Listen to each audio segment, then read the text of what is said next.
வணக்கம் நண்பர்களே, இது தமிழ் நண்பன் சர்க்கிட் சேனல். இப்போ நான் பார்க்க போகிறது மெட்ராஸ் ஹைகோர்ட் சம்மந்தமான தகவல் தான். என்ன அப்படின்னு பார்த்தீங்கன்னா, மெட்ராஸ் ஹைகோர்ட் அஃபிஷியல் வெப்சைட்டில் ஒரு சின்ன அப்டேட் அப்படின்றது கொடுத்துருக்காங்க.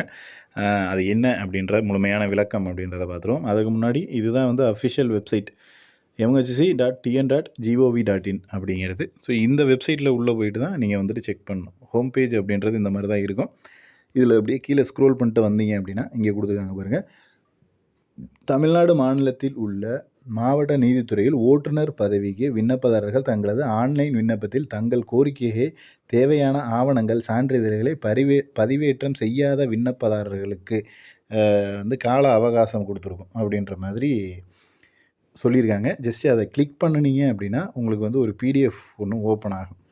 ஸோ ஓப்பன் ஆச்சு அப்படின்னா இதில் ஜஸ்ட்டு பாருங்கள். அதில் வந்து என்ன சொல்லியிருக்காங்க அப்படின்னா, ஒரு கேண்டிடேட்ஸ்க்கும் இன்டிமேஷன் அப்படின்றது கொடுத்துருக்காங்க. 72 ஹவர்ஸில் நீங்கள் வந்து அப்டேட் பண்ணணும் அப்படின்றத.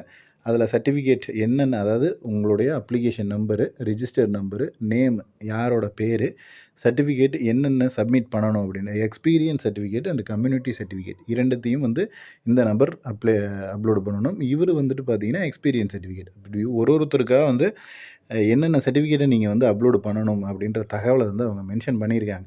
ஸோ பார்த்தீங்க அப்படின்னா நிறைய பேரோட டீட்டெயில்ஸ் கொடுத்துருக்காங்க. ஸோ உங்களுடைய பேர் இருக்கா அப்படின்றத பார்த்துட்டு நீங்கள் என்ன அப்லோடு பண்ணணுமோ அதையும் அப்லோடு பண்ணிடுங்க.